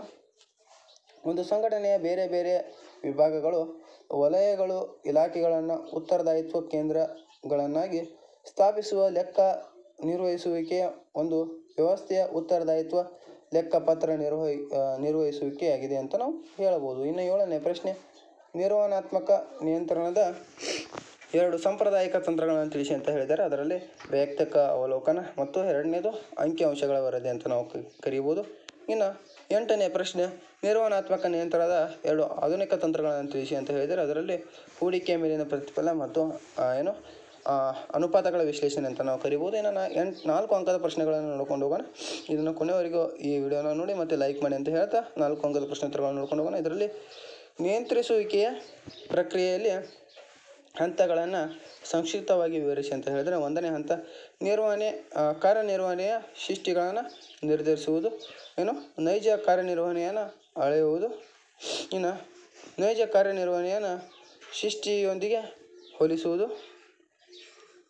ಅದಲ್ಲದೆ 4ನೇ ಹಂತ ಯಾವುದಂದ್ರೆ ವ್ಯತ್ಯಾಸಗಳನ್ನು ವಿಶ್ಲೇಷಿಸುವುದು ಮತ್ತು 5ನೇ ಹಂತ ಸರಿಪಡಿಸುವ ಕ್ರಮಗಳನ್ನು ತೆಗೆದುಕೊಳ್ಳುವುದು. ಇವು 5 ಹಂತಗಳು ಬರ್ತವೆ. ಇನ್ನು 2ನೇ ಪ್ರಶ್ನೆ, ಉತ್ತಮ ನಿಯಂತ್ರಣ ವ್ಯವಸ್ಥೆಯ ಒಂದು ಸಂಘಟನೆಗೆ ಅನೇಕ ವಿಧಗಳಲ್ಲಿ ಸಹಾಯ ಮಾಡುತ್ತದೆ ಸಮರ್ಥಿಸಿ ಅಂತ ಹೇಳಿದ್ದಾರೆ. ಇದಕ್ಕೆ ಉತ್ತರಗಳು ಯಾವಂದರೆ ಸಂಘಟನಾತ್ಮಕ ಗುರಿಗಳನ್ನು ಸಾಧಿಸುವುದು, ಸಂಪನ್ಮೂಲ ಸಮರ್ಪಕವಾಗಿ ಉಪಯೋಗಿಸುವುದು. ಇನ್ನು ಉದ್ಯೋಗಿ ಪ್ರೇರೇಪಣೆಯನ್ನು ಉತ್ತಮಗೊಳಿಸುವುದು. ಇನ್ನು ಕ್ರಮಬದ್ಧತೆ ಮತ್ತು ಶಿಸ್ತನ್ನು ಖಾತರಿಪಡಿಸುವುದು ಅಂತ ಆಗಿದೆ. ಇನ್ನು ಮೂರನೇ ಪ್ರಶ್ನೆ, ನಿಯಂತ್ರಿಸುವಿಕೆಯ ಮಿತಿಗಳನ್ನು ವಿವರಿಸಿ ಅಂತ ಕೇಳಿದರೆ ಇದಕ್ಕೆ ಉತ್ತರವನ್ನು ನೋಡ್ಕೊಂಡು ಹೋಗೋಣ. ಪರಿಮಾಣಾತ್ಮಕ ಶಿಷ್ಟಗಳನ್ನು ನಿಗದಿಪಡಿಸುವುದರಲ್ಲಿ ಕಷ್ಟ ಅಂತ ನಾವು ಹೇಳ್ಬೋದು. ಇನ್ನು ಬಾಹ್ಯ ಅಂಶಗಳನ್ನು ಮೇಲೆ ನಿಯಂತ್ರಣವಿಲ್ಲ ಅಂತ ನಾವು ಹೇಳ್ಬೋದು. ಇನ್ನು ಮೂರನೇದು ಯಾವುದಂದರೆ ನೌಕರರಿಂದ ವಿರೋಧ ಅಂತ ಹೇಳ್ಬೋದು. ಇನ್ನು ನಾಲ್ಕನೇ ಪಾಯಿಂಟು ವೆಚ್ಚದಾಯಕ ಕಾರ್ಯ ಅಂತ ಹೇಳ್ಬೋದು. ಇವುಗಳನ್ನ ಸ್ವಲ್ಪ ವಿವರಣೆ ನೀವು ಮಾಡಬೇಕಾಗುತ್ತೆ. ಇನ್ನು ನಾಲ್ಕನೇ ಪ್ರಶ್ನೆ, ಯೋಜಿಸುವಿಕೆ ಮತ್ತು ನಿಯಂತ್ರಿಸುವಿಕೆ ನಡುವೆ ಇರತಕ್ಕಂಥ ಸಂಬಂಧವನ್ನು ಸಂಕ್ಷಿಪ್ತವಾಗಿ ವಿವರಿಸಿ ಅಂತ ಹೇಳಿದರೆ, ಇನ್ನು ನಿಯಂತ್ರಣ ವ್ಯವಸ್ಥೆಗೆ ಶಿಷ್ಟ ಅವಶ್ಯಕತೆಗಳು ಇರುತ್ತವೆ. ಈ ಶಿಷ್ಟಗಳನ್ನ ಯೋಜಿಸುವಿಕೆ ನೀಡುತ್ತದೆ ಅಂತ ನಾವು ಹೇಳ್ಬೋದು. ಇನ್ನು ಎರಡನೇ ಅಂಶ, ಯೋಜನೆಯನ್ನು ಕಾರ್ಯಾಚರಣೆಗೆ ತಂದ ನಂತರ ಕಾರ್ಯಗಳಿಗೆ ಅನುಗುಣವಾಗಿ ನಡೆದಿವೆಯೇ ಎಂಬುದನ್ನು ಖಚಿತಪಡಿಸುವುದನ್ನು ನಿಯಂತ್ರಿಸುವಿಕೆ ಮೌಲ್ಯೀಕರಿಸುವುದಾಗಿದೆ ಅಂತ ನಾವು ಹೇಳ್ಬೋದು. ಇನ್ನು ಮೂರನೇ ಪಾಯಿಂಟ್ ಯಾವುದಂದರೆ ಯೋಜಿಸುವಿಕೆಯು ಸೂಚಿಸುವುದಾಗಿದ್ದು ನಿಯಂತ್ರಿಸುವಿಕೆಯು ಮೌಲ್ಯೀಕರಿಸುವುದಾಗಿದೆ ಅಂತ ನಾವು ಹೇಳ್ಬೋದು. ಇನ್ನು ನಾಲ್ಕನೇ ಪಾಯಿಂಟು ವಾಸ್ತವಾಂಶಗಳನ್ನು ಅವಲಂಬಿಸಿದ ಯೋಜಿಸುವಿಕೆಯು ನಿಯಂತ್ರಿಸುವಿಕೆಯನ್ನು ಸುಲಭ ಮತ್ತು ಪರಿಣಾಮಕಾರಿಯನ್ನಾಗಿ ಮಾಡುತ್ತದೆ ಅಂತ ನಾವು ಹೇಳ್ಬೋದು. ಇನ್ನು ಐದನೆಯ ಪ್ರಶ್ನೆ, ನಿಯಂತ್ರಿಸುವಿಕೆ ಪ್ರಕ್ರಿಯೆಯ ಹಂತಗಳನ್ನು ಸಂಕ್ಷಿಪ್ತವಾಗಿ ವಿವರಿಸಿ ಅಂತ ಇಲ್ಲಿ ಹೇಳಿದರೆ ಕಾರ್ಯನಿರ್ವಹಣೆ ಶಿಷ್ಟಗಳನ್ನು ನಿರ್ಧರಿಸುವುದು. ಇನ್ನು ಎರಡನೇದು ನೈಜ ಕಾರ್ಯಗಳನ್ನು ನಿರ್ವಹಿಸುವುದನ್ನು ಅಳೆಯುವುದು. ಇನ್ನು ಮೂರನೇದು ನೈಜ ಕಾರ್ಯನಿರ್ವಹಣೆಯನ್ನು ಶಿಷ್ಟಗಳೊಂದಿಗೆ ಹೋಲಿಸುವುದು. ಇನ್ನು ನಾಲ್ಕನೇದು ವ್ಯತ್ಯಾಸಗಳನ್ನು ಸರಿಪಡಿಸತಕ್ಕಂಥ ಕ್ರಮಗಳನ್ನು ಕೈಗೊಳ್ಳುವುದು. ಇನ್ನು ಐದನೇದು ವ್ಯತ್ಯಾಸಗಳನ್ನು ವಿಶ್ಲೇಷಿಸುವುದು ಅಂತ ಆಗುತ್ತೆ. ಇನ್ನು ಪ್ರಾಯೋಗಿಕ ಪ್ರಶ್ನೆಗಳು 5 ಅಂಕದ ಪ್ರಶ್ನೆಗಳಾಗಿವೆ. ಅವುಗಳನ್ನು ನೋಡ್ಕೊಂಡು ಹೋಗೋಣ. ಅವುಗಳಲ್ಲಿ ಒಂದು ಸಂಸ್ಥೆಯ ನಿರ್ವಹಣಾ ಅಧಿಕಾರಿಯಾಗಿ ನೀವು ಯಾವ ಆಧುನಿಕ ತಂತ್ರಗಳನ್ನು ಅಳವಡಿಸಿಕೊಳ್ಳುತ್ತೀರಿ ಅಂತ ಕೇಳಿದರೆ ಇದರಲ್ಲಿ ಒಂದನೇದು ಹೂಡಿಕೆ ಮೇಲಿನ ಪ್ರತಿಫಲ ಅಂತ ಕರಿಬೋದು. ಎರಡನೇದು ಅನುಪಾತ ವಿಶ್ಲೇಷಣೆ ಅಂತ ಕರಿಬೋದು. ಮೂರನೇದು ಉತ್ತರದಾಯಿತ್ವ ಅಥವಾ ಹೊಣೆಗಾರಿಕೆ ಲೆಕ್ಕಾಚಾರ ನಿರ್ವಹಣೆ ಅಂತ ಕರಿಬೋದು. ಇನ್ನು ನಾಲ್ಕನೆಯದು ನಿರ್ವಹಣಾ ಪರಿಶೋಧನೆ ಅಂತ ಕರಿಬೋದು. ಐದನೆಯದು PRT ಮತ್ತು CPM ಅಂತ ಕರಿಬೋದು. ಆರನೆಯದು ನಿರ್ವಹಣಾ ಮಾಹಿತಿ ವ್ಯವಸ್ಥೆ ಅಂತ ನಾವು ಕರಿಬೋದು. ಇನ್ನು ನಾವು 9ನೇ ಅಧ್ಯಾಯದ ಕಡೆಗೆ ನಾವು ಕಾಲಿಡ್ತಾ ಇದ್ದೇವೆ. 9ನೇ ಅಧ್ಯಾಯದಲ್ಲಿ ಬರ್ತಕ್ಕಂಥ ಪ್ರತಿಯೊಂದು ಇಂಪಾರ್ಟೆಂಟ್ ಕ್ವಶನ್ಗಳನ್ನು ನೋಡ್ಕೊಳ್ಳೋಕ್ಕಿಂತ ಮುಂಚೆ ಈ ವಿಡಿಯೋನ ನೀವು ಲೈಕ್ ಮಾಡಿ ಮತ್ತು ಇನ್ನು ಕೊನೆವರೆಗೂ ನೋಡ್ಕೊಂಡೋಗಿ ಮತ್ತು ಈ ಚಾನಲ್ನ ಸಬ್ಸ್ಕ್ರೈಬ್ ಮಾಡ್ಕೊಳ್ಳಿ ಮತ್ತು ಹೀಗೆ ಅಲ್ಲದೇ ಈ ವಿಡಿಯೋನ ಇನ್ನೂ ಜನಕ್ಕೆ ಶೇರ್ ಮಾಡಿ ಅಂತ ಹೇಳ್ತಾ ಹಣಕಾಸಿನ ನಿರ್ವಹಣೆಯ ಬಗ್ಗೆ ಬರ್ತಕ್ಕಂಥ ಇಂಪಾರ್ಟೆಂಟ್ ಕ್ವಶನ್ಗಳನ್ನು ನಾವು ಇವಾಗ ನೋಡ್ಕೊಂಡು ಹೋಗೋಣ. ಇದರಲ್ಲಿ 1 ಅಂಕದ ಪ್ರಶ್ನೋತ್ತರಗಳನ್ನು ನೋಡ್ಕೊಂಡು ಹೋಗೋಣ. ಅದರಲ್ಲಿ ಒಂದನೇದಾವೆಂದರೆ ವ್ಯವಹಾರ ಹಣಕಾಸು ಎಂದರೇನು ಅಂತ ಕೇಳಿದರೆ ವ್ಯವಹಾರ ಚಟುವಟಿಕೆಗಳನ್ನು ನಡೆಸಲು ಬೇಕಾಗಿರತಕ್ಕಂಥ ಹಣವನ್ನು ಏನಂತ ಕರೀತಾರೆ ವ್ಯವಹಾರದ ಹಣವಾಗಿದೆ ಅಂತ ನಾವು ಕರಿಬೋದು.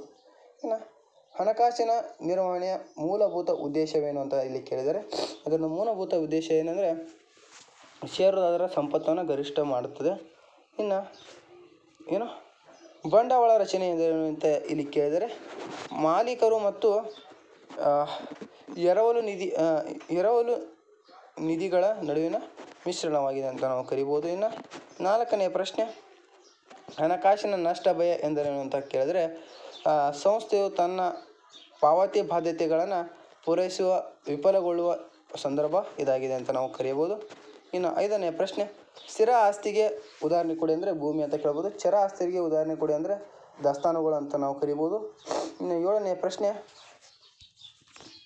ನಿವ್ವಳ ಕಾರ್ಯಶೀಲ ಬಂಡವಾಳವನ್ನು ಹೇಗೆ ಕಂಡುಹಿಡಿಯುವಿರಿ ಅಂತ ಕೇಳಿದ್ರೆ ಅದಕ್ಕೆ ನಿರ್ವಹಣ ಕಾರ್ಯಶೀಲ ಬಂಡವಾಳನ ಚರಾಸ್ತಿ ಮೈನಸ್ ಚಾಲ್ತಿ ಹೊಣೆಗಾರಿಕೆಗಳನ್ನು ಮಾಡೋದ್ರ ಮುಖಾಂತರ ಕಂಡುಹಿಡಿಯಬಹುದು.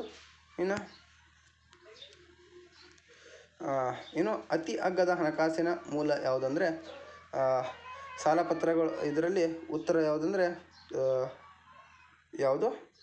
ಉಳಿಸಿಕೊಂಡ ಗಳಿಕೆ ಅಂತ ನಾವು ಹೇಳಬಹುದು. ಇನ್ನು ನೆಕ್ಸ್ಟು 9ನೇ ಪ್ರಶ್ನೆ, ಯಂತ್ರವನ್ನು ಖರೀದಿಸುವ ಮತ್ತು ಹೊಸ ಖಾತೆಯನ್ನು ತೆರೆಯುವ ನಿರ್ಧಾರವು ಏನಾಗಿದೆ ಅಂದರೆ ಹೂಡಿಕೆಯ ನಿರ್ಧಾರ ಆಗಿದೆ ಅಂತ ನಾವು ಕರೆಯಬಹುದು. ಇನ್ನು ನೆಕ್ಸ್ಟು 10ನೇ ಪ್ರಶ್ನೆ, ಎಷ್ಟು ಹಾಗೂ ಯಾವ ಮೂಲದಿಂದ ಹಣ ಕೂಡಿಸಬೇಕು ಅಂತ ಕೇಳಿದ್ರೆ ಉತ್ತರ ಏನಾಗ್ತದಂದರೆ ಹಣಕಾಸಿನ ನಿರ್ಣಯ ಅಂತ ಆಗುತ್ತೆ. ಇನ್ನು ಅಧಿಕ ಬೆಳವಣಿಗೆಯ ಸ್ವರೂಪವಿರತಕ್ಕಂಥ ಕಂಪನಿಗಳ ಸಾಧ್ಯತೆ ಎಂದರೇನು ಅಂತ ಕೇಳಿದರೆ ಇದಕ್ಕೆ ಉತ್ತರ ಏನಂದರೆ ಅಧಿಕ ಲಾಭಾಂಶ ಪಾವತಿಸುವುದು ಅಂತ ನಾವು ಕರಿಬೋದು. ಇನ್ನು ನೆಕ್ಸ್ಟು 12ನೇ ಪ್ರಶ್ನೆ, ಚಾರಾಸ್ತಿಗಳೆಂದರೆ ನಗದಾಗಿ ಮಾರ್ಪಾಡಾಗುವಂಥ ಆಸ್ತಿಗಳು ಅಂತ ಡ್ಯಾಶ್ ನಗದಾಗಿ ಮಾರ್ಪಾಡಾಗುವಂಥ ಆಸ್ತಿಗಳಂತ ಕರೀತಾರೆ. ಒಂದು ವರ್ಷದ ಒಳಗೆ ಏನು ನಗದಾಗಿ ಮಾರ್ಪಾಡಾಗ್ತಕ್ಕಂಥ ಆಸ್ತಿಗಳಂತ ನಾವು ಕರಿಬೋದು. ಇನ್ನು ಸ್ಥಿರಾಸ್ತಿಗಳಿಗೆ ಇದರ ಮೂಲಕ ಹಣ ಒದಗುತ್ತದೆ. ಯಾವುದರ ಮೂಲಕ ಅಂದರೆ ದೀರ್ಘಾವಧಿ ಹೊಣೆಗಾರಿಕೆ ಮೂಲಕ ಅಂತ ನಾವು ಹೇಳಬಹುದು. ಇನ್ನು 14ನೆಯ ಪ್ರಶ್ನೆ, ಇತರ ವಿಷಯಗಳು ಒಂದೇ ಆಗಿದ್ದಾಗ ಕಂಪನಿಯ ಲಾಭಗಳ ಮೇಲೆ ತೆರಿಗೆ ದರ ಹೆಚ್ಚಾದಾಗ ಏನಾಗ್ತದೆ ಅಂತಂದರೆ ಸಾಲವನ್ನು ತುಲನಾತ್ಮಕವಾಗಿ ದುಬಾರಿಗೊಳಿಸ್ತದೆ ಅಂತ ನಾವು ಹೇಳಬಹುದು. ಇನ್ನು 15ನೆಯ ಪ್ರಶ್ನೆ, ಹಣಕಾಸಿನ ಸಾಮರ್ಥ್ಯವನ್ನು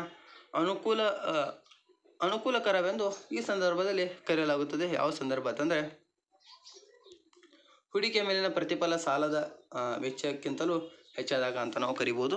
ಇನ್ನು 16ನೇ ಪ್ರಶ್ನೆ, ಅಧಿಕ ಡೆಟ್ ಇಕ್ವಿಟಿ ಫಲಿತಾಂಶವನ್ನು ಪರಿಣಾಮವೆಂಬುದು ಏನಾಗಿರುತ್ತದೆ ಅಂದರೆ ಅಧಿಕ ಮಟ್ಟದ ಕಾರ್ಯಾಚರಣೆಯ ನಷ್ಟ ಭಯ ಅಂತ ನಾವು ಕರಿಬೋದು. ಇನ್ನು 19ನೆಯ ಪ್ರಶ್ನೆ,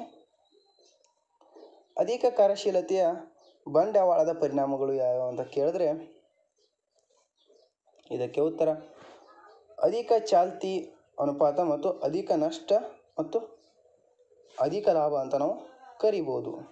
ಇನ್ನು ನೆಕ್ಸ್ಟು 18ನೆಯ ಪ್ರಶ್ನೆ, ಇಲ್ಲಿ ಹಣಕಾಸಿನ ಯೋಜನೆಯು ಇದಕ್ಕೆ ತಲುಪುತ್ತದೆ ಅಂತ ಇಲ್ಲಿ ಕೇಳಿದರೆ ಇದಕ್ಕೆ ಉತ್ತರವನ್ನು ನೋಡ್ಕೊಂಡು ಹೋಗ್ಬೇಕಂದ್ರೆ ಆಪ್ಷನ್ ಬಿ, ಸಂಸ್ಥೆಗೆ ಕೊರತೆ ಇಲ್ಲದಂತೆ ಯಾವಾಗಲೂ ಅವಶ್ಯಕತೆ ಇರುವುದಕ್ಕಿಂತಲೂ ಗಮನಾರ್ಹವಾಗಿ ಹೆಚ್ಚಿನ ನಿಧಿಗಳನ್ನು ಇರುವಂತೆ ಖಾತರಿ ಮಾಡುತ್ತದೆ ಅಂತ ನಾವು ಹೇಳಬಹುದು.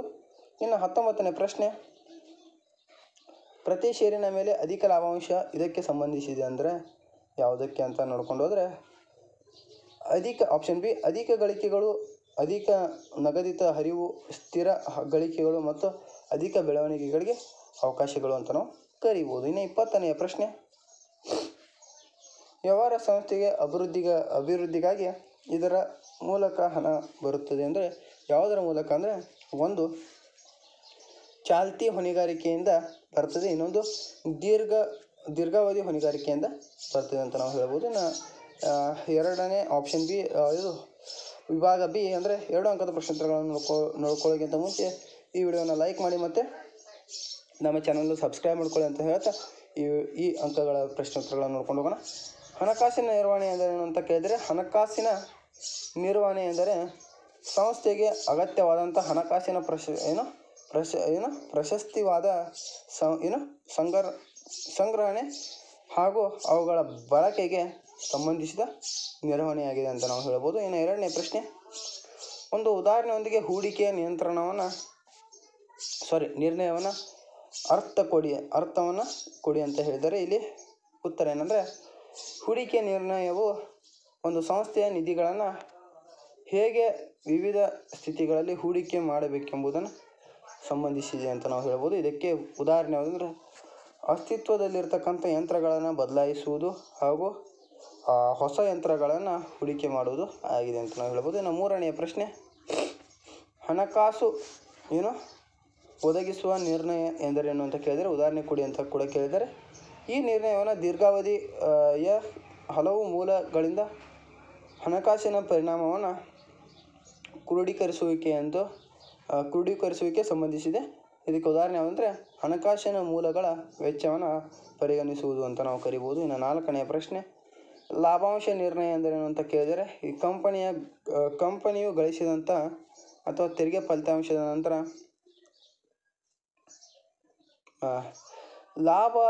ಲಾಭದ ಎಷ್ಟು ಭಾಗವನ್ನು ಷೇರುದಾರರಿಗೆ ವಿತರಣೆ ಮಾಡಬೇಕು ಮತ್ತು ಅದರ ಎಷ್ಟು ಭಾಗವನ್ನು ವ್ಯವಹಾರದಲ್ಲಿ ಇರಿಸಿಕೊಳ್ಳಬೇಕು ಎಂಬುದನ್ನು ನಿರ್ಧರಿಸುವುದಕ್ಕೆ ಲಾಭಾಂಶದ ನಿರ್ಣಯ ಎನ್ನಲಾಗುವುದು ಅಂತ ನಾವು ಕರೀತಾರೆ. ಇನ್ನು 5ನೇ ಪ್ರಶ್ನೆ ಯಾವುದಂದರೆ ಹಣಕಾಸಿನ ಯೋಜಿಸುವಿಕೆ ಅವಳಿ ಉದ್ದೇಶಗಳು ಯಾವುವು ಅಂತ ಕೇಳಿದ್ರೆ ಅಗತ್ಯವಾದಾಗ ನಿಧಿಯ ಲಭ್ಯತೆಯನ್ನು ಖಾತರಿಪಡಿಸುವುದು, ಸಂಸ್ಥೆಯ ಅನಾವಶ್ಯಕವಾಗಿ ಸಂಪನ್ಮೂಲಗಳನ್ನು ಸಂಗ್ರಹಿಸದಂತೆ ನೋಡುವುದು ಅಂತ ನಾವು ಹೇಳ್ಬೋದು. ಇನ್ನು 6ನೇ ಪ್ರಶ್ನೆ ಯಾವುದಂದರೆ ಹಣಕಾಸಿನ ಸಾಮರ್ಥ್ಯ ಎಂದರೇನು, ಅದು ಹೇಗೆ ಕಂಡುಹಿಡಿಯುವುದು ಅಂತ ಕೇಳಿದರೆ ಹಣಕಾಸಿನ ಸಾಮರ್ಥ್ಯ ಎಂದರೆ ಒಟ್ಟಾರೆ ಬಂಡವಾಳದಲ್ಲಿ ಸಾಲದ ಪ್ರಮಾಣವನ್ನು ಹಣಕಾಸಿನ ಸಾಮರ್ಥ್ಯ ಅಂತ ಕರೀತಾರೆ. ಇದರಲ್ಲಿ ಹಣಕಾಸಿನ ಸಾಮರ್ಥ್ಯವನ್ನು D/E ಅಥವಾ D/D+E ಮುಖಾಂತರ ನಾವು ಕಂಡುಹಿಡಬಹುದು. ಇದರಲ್ಲಿ ಡಿ ಅಂದರೆ ಡೆಪ್ತ್ ಅಥವಾ ಸಾಲ ಅಂತ ಕರಿಬೋದು, ಇ ಅಂದರೆ ಇಕ್ವಿಟಿ ಅಥವಾ ಸಾಮಾನ್ಯ ಷೇರು ಅಂತ ನಾವು ಕರಿಬೋದು. ಇನ್ನು 7ನೇ ಪ್ರಶ್ನೆ ಇಕ್ವಿಟಿ ಮೇಲಿನ ವ್ಯಾಪಾರ ಅಂದರೆ ಟ್ರೇಡಿಂಗ್ ಆನ್ ಇಕ್ವಿಟಿ ಎಂದರೇನು ಅಂತ ಕೇಳಿದರೆ ಪ್ರತಿ ಷೇರಿನ ಆದಾಯವನ್ನು ಹೆಚ್ಚಿಸಲು ಅಗ್ಗದ ಸಾಲವನ್ನು ಬಳಸುವುದಕ್ಕೆ ಇಕ್ವಿಟಿ ಮೇಲಿನ ಫಲಿತಾಂಶ ಎನ್ನಲಾಗುತ್ತದೆ ಅಂತ ನಾವು ಹೇಳಬಹುದು. ಇನ್ನು 8ನೇ ಪ್ರಶ್ನೆ ಸಾಲ ಸೇವಾ ಭರಿಸಲು ಅನುಪಾತ ಕಂಡುಹಿಡಿಯುವ ಸೂತ್ರವನ್ನು ಹೇಳಿರಿ ಅಂತ ಹೇಳಿದ್ದಾರೆ. ಇಲ್ಲಿ ಡೆಬಿಟ್ ಸರ್ವಿಸ್ ಕವರೇಜ್ ರೇಷಿಯೋ ಅಂತ ನಾವು ಕರಿಬೋದು. ಅದನ್ನು ಹೇಗೆ ಕಂಡುಹಿಡಿಯಬೇಕಂತಂದರೆ DSCR = ತೆರಿಗೆ ನಂತರ ಲಾಭ ಪ್ಲಸ್ ಸವಕಳಿ ಪ್ಲಸ್ ಬಡ್ಡಿ ಪ್ಲಸ್ ನಗದು ರಹಿತ ಖರ್ಚು ಡಿವೈಡೆಡ್ ಬೈ ಪ್ರಾಸ್ತನದ ಲಾಭಾಂಶ ಪ್ಲಸ್ ಬಡ್ಡಿ ಪ್ಲಸ್ ಮರುಪಾವತಿ ಬಾಧ್ಯತೆಗಳು ಅಂತ ನಾವು ಕರಿಬೋದು. ಇನ್ನು 4 ಅಂಕದ ಪ್ರಶ್ನೋತ್ತರಗಳನ್ನು ನಾವು ನೋಡ್ಕೊಂಡು ಹೋಗೋಣ. ಈ ವಿಡಿಯೋನ ಲೈಕ್ ಮಾಡಿ ಮತ್ತು ಸಬ್ಸ್ಕ್ರೈಬ್ ಮಾಡ್ಕೊಳ್ಳಿ ಅಂತ ಹೇಳ್ತಾ ಈ 4 ಅಂಕದ ಪ್ರಶ್ನೋತ್ತರಗಳನ್ನು ಹೇಳೋಕ್ಕೆ ಸ್ಟಾರ್ಟ್ ಮಾಡೋಣ. ಹಣಕಾಸು ಒದಗಿಸುವ ನಿರ್ಣಯದ ಮೇಲೆ ಪ್ರಭಾವ ಬೀರುವ 4 ಅಂಶಗಳನ್ನು ತಿಳಿಸಿ ಅಂತ ಹೇಳಿದ್ದಾರೆ. ಅದರಲ್ಲಿ ವೆಚ್ಚ, ನಷ್ಟ ಭಯ, ಆರಂಭಿಕ ವೆಚ್ಚಗಳು ಮತ್ತು ಬಂಡವಾಳ ಮಾರುಕಟ್ಟೆಯ ಸ್ಥಿತಿ ಅಂತ ನಾವು ಕರಿಬೋದು. ಇನ್ನು 2ನೇ ಪ್ರಶ್ನೆ ಲಾಭಾಂಶ ನಿರ್ಣಯದ ಮೇಲೆ ಪ್ರಭಾವ ಬೀರತಕ್ಕಂಥ 4 ಅಂಶಗಳನ್ನು ವಿವರಿಸಿ ಅಂತ ಹೇಳಿದರೆ ಗಳಿಕೆಗಳ ಮೊತ್ತ, ಲಾಭಾಂಶಗಳ ಸ್ಥಿರತೆ ಮತ್ತು ಬೆಳವಣಿಗೆಯ ಅವಕಾಶಗಳು ಮತ್ತು ನಗದು ಹರಿತ ಸ್ಥಾನ ಅಂತ ನಾವು ಕರಿಬೋದು. ಇನ್ನು 3ನೇ ಪ್ರಶ್ನೆ ಬಂಡವಾಳ ಮುಗಡ ಪತ್ರ ನಿರ್ಣಯವೆಂದರೇನು, ಈ ನಿರ್ಣಯದ ಮೇಲೆ ಪ್ರಭಾವ ಬೀರತಕ್ಕಂಥ ಅಂಶಗಳು ಯಾವುವು ಅಂತ ಕೇಳಿದ್ರೆ ದೀರ್ಘಾವಧಿ ಹೂಡಿಕೆಯ ನಿರ್ಣಯವನ್ನು ಬಂಡವಾಳ ಮುಗಡ ಪತ್ರ ನಿರ್ಣಯ ಎನ್ನಲಾಗುತ್ತದೆ. ಇದರದ್ದು ಅಂಶಗಳು ಯಾವೆಂದರೆ ಯೋಜಿತ ಕಾರ್ಯದ ನಗದು ಹರಿಕೆಗಳು ಮತ್ತು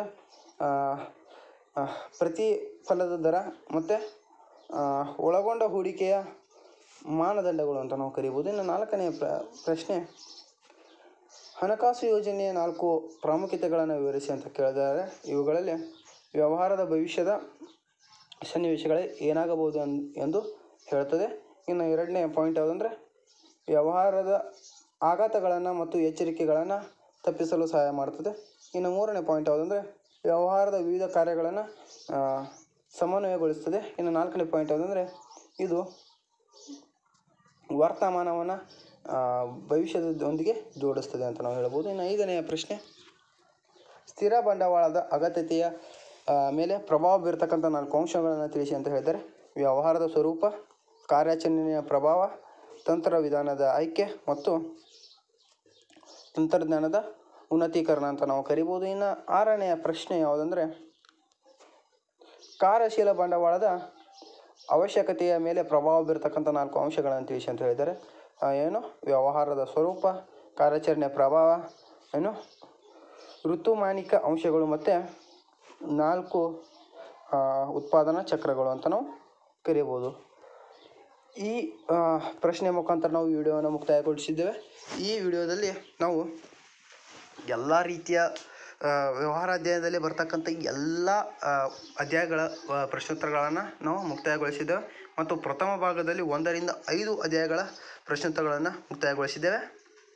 ಈ ವಿಡಿಯೋದಲ್ಲಿ ನಿಮಗೆ ಯಾವುದೇ ರೀತಿ ಹೆಲ್ಪ್ ಆಗಿದ್ದಲ್ಲಿ ನೀವು ವಿಡಿಯೋವನ್ನು ಲೈಕ್ ಮಾಡಿ ಮತ್ತು ಸಬ್ಸ್ಕ್ರೈಬ್ ಮಾಡಿ ಮತ್ತು ಜಾಸ್ತಿ ಜನಕ್ಕೆ ಶೇರ್ ಮಾಡಿ ಮತ್ತು ಬೆಲ್ ಐಕಾನನ್ನು ಒತ್ತುವುದರ ಮುಖಾಂತರ ಎಲ್ಲರಿಗೂ ಏನು ವ್ಯವಹಾರ ಅಧ್ಯಯನದ ಎಕ್ಸಾಮ್ಗೆ ಆಲ್ ದ ಬೆಸ್ಟ್ ಹೇಳ್ತಾ ಈ ವಿಡಿಯೋನ ಮುಕ್ತಾಯ ಮಾಡೋಣ.